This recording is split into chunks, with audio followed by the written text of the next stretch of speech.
Welcome to SELINTalks, podcast initiative by SELINClub. I'm Shruti Verma, your host, and today we have the pleasure of speaking with Mr. Bagchi.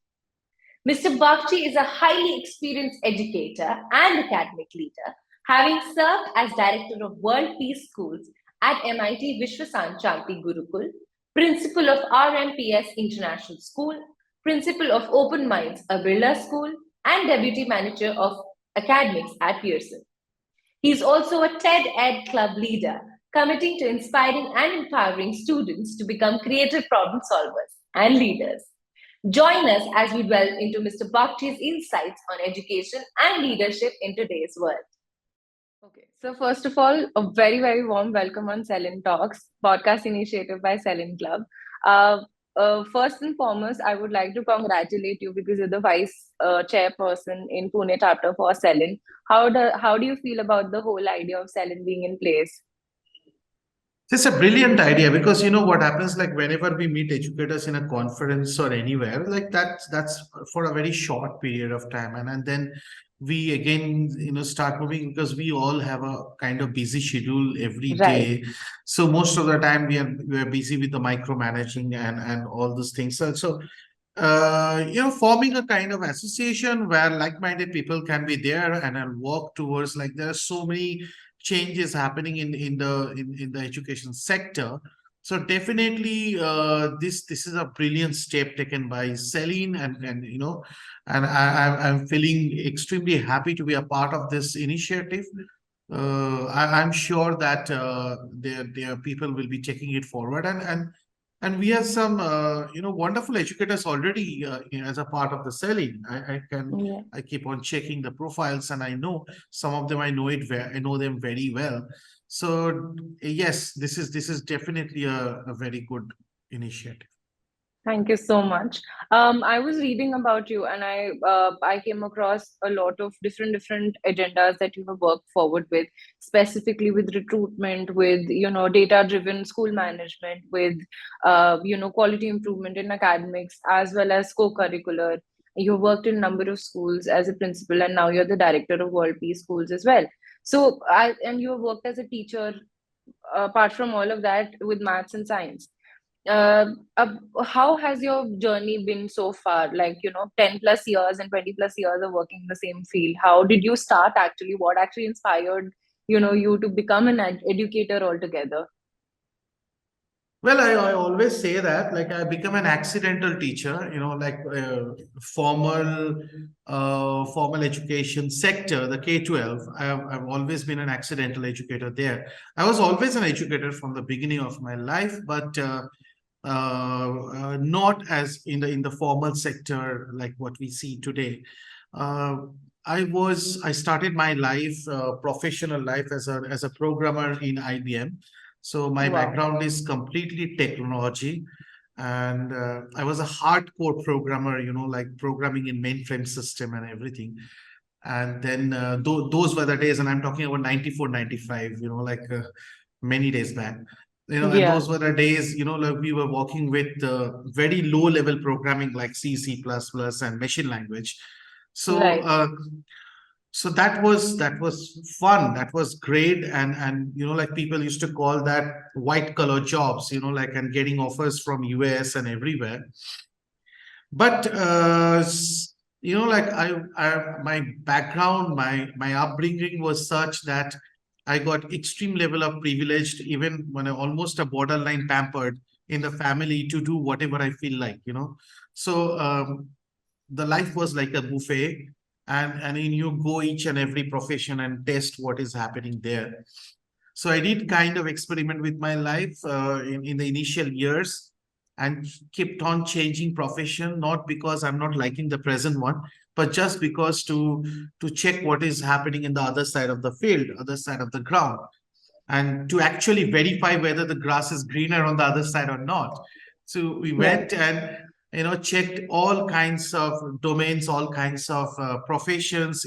That starts with coding, proper information technology, to even business management, business as a business executive, even in marketing. The only profession which I didn't like, which was marketing. I never thought that I can survive there. So and then I formed my own companies, couple of companies with my friends. I did extensive amount of event management of some higher level. Collaborated with IITs, IIMs, and many other corporates. Did some kind of flagship events in Eastern India, and because I am from Kolkata, basically, so we did all kinds of experiments, and I tried out photography to the highest level, and all those things we did, even filmmaking, and then eventually, again, accidentally, when I was in one of the schools, inviting one of the principals in my event, which I was conducting, the principal told me that I want you in my team. And just like other professions, I thought that, okay, let's try this out also. And I became a Right. teacher. I became a teacher and I got stuck. Like that's what I can say. And I found out like, okay, this is a profession which I cannot come out because someone like whoever teacher listening to me will understand, we can relate because there is so much of emotional connect involved into this profession that I eventually understand that. So initially it was not like that. Initially I thought that just like any other outsider, okay, I Right. thought that teaching is a profession where I'll be getting enough time to actually practice my other hobbies and other passions that I have. Okay. No, but I was wrong. I was completely wrong. And just like many other people who are not belonging to the formal education domain, they understand they think that okay, people in teaching has got like ample time to Yeah. pursue their profit or the passion and any other hobbies. But it never happens like that. And if you're a good teacher, you will hardly have any time left to do whatever you want to do. So when I become a teacher, initially I thought that I'll get time, but I never got time. So I got completely, dedicated towards teaching, and it was an excellent journey since then. Mm-hmm. Not financially initially, because I can understand like coming from such kind of background and joining Right. teaching, definitely straight away my income and everything dropped drastically, and it became almost like suddenly I realized that I don't have any money. So, Mm-hmm. but gradually again that also improved in due time, and I taught for more than say 10 to 12 years as a teacher, classroom teacher, and I taught in several parts in Kolkata, and then I went to Dubai, and I became a coordinator and many things there. And since technology was my background, I was integrating technology, and this was I was talking about 2011, 2012, Mm-hmm. where flipped classroom blended learning was not that popular, No. Yeah. jargons, but we were doing it. I was responsible for implementing those things in my school. So definitely we are a kind of pioneer in that, we can say that, like the schools that I worked, because we started blended learning way back, like you know 13, 14 years back. So Yeah. those things started, LMS, VLE. So after that, like yes, leadership role from last since 7 to 9 years. I mean, it's leadership role, Right. and it's a different ball game here. This is where you have to understand the perspectives. Though I had some kind of experience in leadership before, so it definitely helped. So that's the Right. journey. So it must have been a quite a transition from, a classroom teaching and then towards the leadership role in terms of, managing a school. And you have, I was reading, you have a great, enthusiasm running school management and school developing by, quality academics and data driven. What was the, the whole scenario when we talk about especially data driven school management systems? Well, first of all, like people don't understand data. That's the first Yeah, thing that we should, like the first step should be to understand, like to realize and to accept that we don't understand data. Because true. for a normal school, data means like that comes from the admission, that is, like assessments and all those data. Like Yeah, that they are limited to that kind of data. yeah, But yeah. this data is very extensive, and data is everywhere. So to first to realize and start developing a mechanism to capture those kind of data, that's the Yeah, first step. And after you have captured those data, then how to take it up to an analysis level, and how to generate as much of information as possible and what to do with those information. So Yeah, it all depends on the leadership. It all depends on, I'm not expecting all leaders to be a data champion, but at of least they course. can, but at least they can bring specialized people, which my principal did.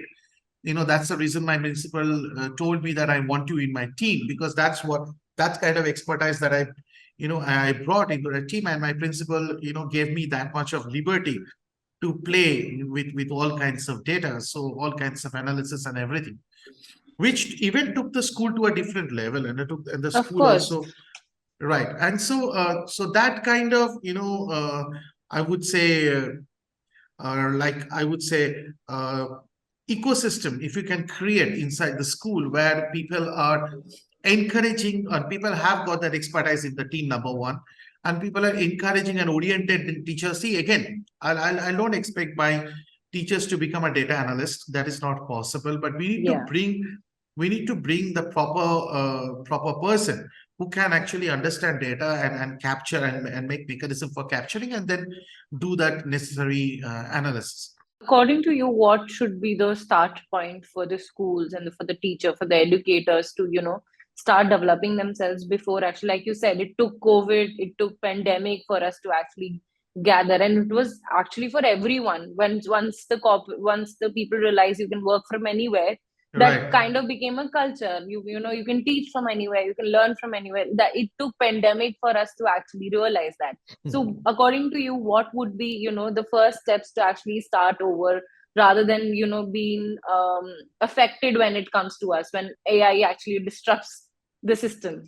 The starting point is always the same. There is no Mm. new starting point which has come now. Okay, the starting point is Okay. always, what is the purpose of education? The philosophy is always the starting point. Okay, we talk about student centric. Like we talk about student centric. We are not student centric.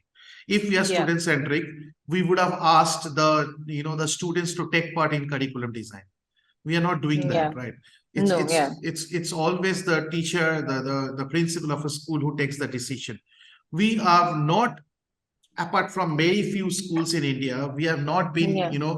successful in creating a proper student agencies inside the school. So we talk a lot, we promise a lot, but it takes real guts to actually create a system inside a school, because that itself will be a kind of disruption, because you are going against the Yeah. norms. You are challenging the understanding of your parent stakeholders. So you have to educate the parents in a way to actually do things which you are trying to do. So it's not an easy task. I'm not blaming anyone here, but this is something that was always the purpose of education, and we are going in a circle around the purpose, and trying to give lots of excuses and lots of justification of what we are doing. Right. So we need to realize that we need to stand up collaboratively, like the associations like Celine are doing a great job, where we should stand up and say, like, we should call all the, even, like, I'm okay if Celine is doing some kind of parents meet, where these Mm-hmm. educators are going and talking to the Yeah. parents regarding what is the need of the hour, what to understand. This is the time to get rid of our textbook. This is the time to get rid of those tasks which are repetitive in nature, and try Yeah. to understand the true essence of education, where to create a proper social, emotional, and culturally stable student inside our classroom. So that is the priority, because that is something that the machine cannot do. And that's why the True. human has an age, and human should be concentrating on that. What is happening here? We at present moment, thanks to our CBSE and government education system, we are extremely concentrating on the competency part. Yeah. Everywhere we are talking about competency, skill, and everything. Fascinating. Okay, I really support the approach of that competency. But that is still in the second layer. Mm-hmm. Competency is the how part of the story. Right. Initially, few years back, even today, most of the schools are dealing with the what part. What is the curriculum, lesson plan, XYZ, what you're going to do inside the class, and what is the Yeah. content. The textbook is what, you're right. So the how is the competency, like how you're going to make the skills, how you're going to develop the skills. but we need to think beyond that. We need to think about the why part. What is the reason why we are educated? What is the Right. reason that I left my white collar job, and join this education? That's the question that I need to ask myself. What is Yeah. the reason, or why you or any other educator is doing what are you doing, right? So Mhm. that's a question we need to ask ourselves again and again and again. And if the answer is like, if we get the answer, then definitely go for that, without actually trying to justify our actions, and be Mhm. be bold, take risk, fight with the adversities, and let it make happen, because all other industries are doing it this way, right? they all Yeah. fight they all fight with the adversities. Okay, the education community, there are deep reasons behind it. I don't know whether we have the scope of discussion having a discussion on that, why the education industry is so dormant, or so stagnant, why they are not so dynamic. There are some deep reasons behind, but the fact is we are stagnant, we are dormant, we like to stay in the comfort zone. We don't Yeah. like to do things which is even we don't like to change a textbook each year, okay, because that will create a lot of ripple effect. So that kind of stagnancy, and the lack of dynamic understanding and approach is actually hurting this particular ecosystem. And that's what we need to understand, and we need to create a growth mindset among each and every member of this community, and understand that in which direction, because this is an opportunity where it's a kind of dominoes effect which has started, I would say, like Yeah. changes. I can see the changes happening, and if we resist the change at this very moment, again we'll go back to the square one, and again, like one domino, if they don't fall, nah, and all the system Yeah. again. So it's going to be like that. So we have to be more talking about this thing, and more like, and it's not about you, it's not about any other educator, it's about us, it's about each and every one of us. Yeah. We need to take part, and we need to play our role. That's what the Mhm. point is. Yeah, you rightly said that there are some factors which are kind of contributing heavily on the staggering of education sector entirely. Do you think that the changes that are being brought about, the concepts that are being talked about in a very futuristic terms, are going to help in any way, or is it just going to be an awareness? So how do you think it is going to eventually, create that ripple effect that we are talking about? You're talking about the policies that are coming up. Yes. Definitely, like, see, policies are like license, like, suppose, like, some of the educators like us, some of us, like, we're again, we're talking about this from a long, long time. So I know indirectly Dr. Kasturi Rangan, like, like the committee who has formed this, the people who are involved with this kind of NEP. Definitely, they are kind of license given to the educators like us, to talk to the other stakeholders like teachers and parents, and say, look, this is what we were talking about, and this is what has come up now, and something that we are trying to Right. do, and people will understand, because they always look for some kind of validation from somewhere, right? And Yeah. if there is a government speaking, and your board speaking, and everyone speaking, they will understand. So that does not mean that the educators previously were not doing it. Like, you Yeah, know, very true. in 2015-16, I stopped any books coming to my school till grade two. So which is Okay. like NCF is telling now. So NCF Yeah. was NEP was not even designed. Not even Yeah, yeah. not a single line was written by that time. So I stopped that. There were a lot of friction. There were a lot of people came and protested on that, but we did it in our school, right? The things that we are doing it in this school, in MIT World Peace School, are futuristic in a way. Right? They are not actually futuristic. They are what is the need of the hour, but they are looking Yeah. like futuristic. Like, we have got events completely conducted and executed by students. I can give Oh, holidays to my teachers on that day. Okay, the whole event is conducted by the students. So these kind of things, that this is proper student agency formation, where you need to empower the students. We need to understand the students actual needs.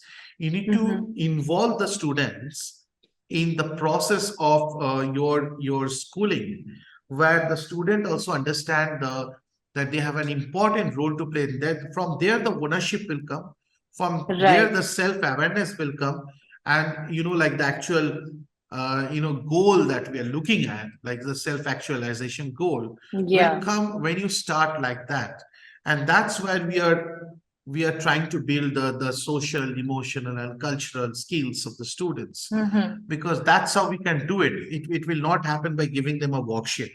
It will not Yeah. happen. Also, it will not happen by doing one at a time activity inside the classroom. It is a Mm-hmm. continuous process. It's a belief system. It's a philosophy that you believe in inside the school, and not only the leader, but each and every stakeholder of the school. If they start Yeah. believing in this philosophy, and thank God that I'm in an organization which believes in this philosophy from a long, long time.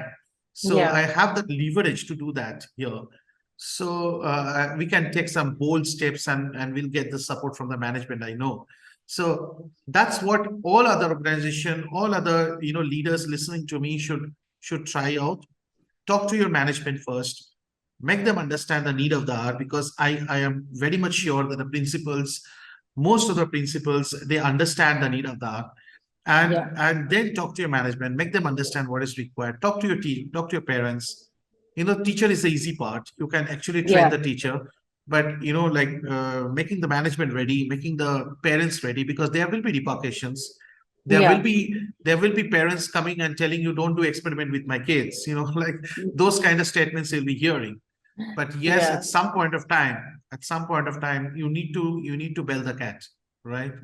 Yeah, I think the authority building, the kind of being responsible towards, so like you said, the kids are doing the events and you can give the leaves to the teachers. I think it does cause like a ripple effect towards their growth as an adult in the real world, specifically when, they are going out to work or moving to another country to study and all of those things. They actually play a very, very vital role that a lot of us kind of lacked, and especially with the social skills we are just taught to be engaging. That's about it.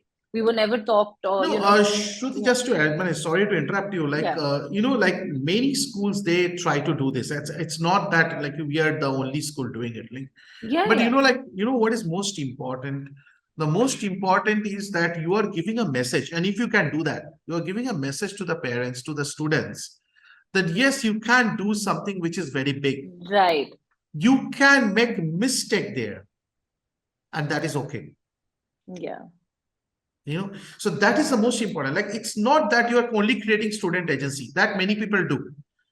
The yeah, more important is to telling your teachers, telling your students that, look, go and make mistakes, right? So if anything goes wrong, I'm there as a principal to take care of it, but go and do it, right? So that is important, yeah, and for that you require that kind of management support, that kind of leadership guts to do that. So that, like, yeah, definitely things may go wrong, anything can go wrong. Even today, yeah, like, my whole pre-primary is on a field visit, like, and I'm getting messages in my mobile phone. So like, there are so many moving parts everywhere in a school, and yeah, I'm at presently, and director position, you're managing 3 4 schools, and there are so many yeah, moving parts. And so you have to always be vigilant and everything. But at the same time, you must be a risk taker. You must be allowing the your teachers and students to make that mistake, and learn from the right, mistake. Because if they yeah, don't make the mistake, they will not learn anything. The biggest challenge in an education system, in a scholastic environment, I would say, is that mm-hmm. our whole assessment system and whole design of the scholastic system, we don't allow the students to make mistake. Yeah, So, and there is a kind of on the other side of the coin, there is something called mastery based learning, where we are actually telling the students to become a master of each and every. So there are a lot of dichotomy here, a lot of contradictions, mm, and we need to, as a leader, we need to understand what exactly is applicable at what particular position. Mastery mm, based learning is also right, is a vital thing. That's also a very effective medium, effective way to generate education. But at the right, same time, this opportunity of a student to make mistake and then learn from it is also important, especially in the early ages, right? Yeah. I think that's about it. I had a lot of questions to ask, but you covered a lot of parts of it. And thank you so much for this very, very Thank you, Shruti. insightful conversation. It has been a pleasure. Thank you so much for your time.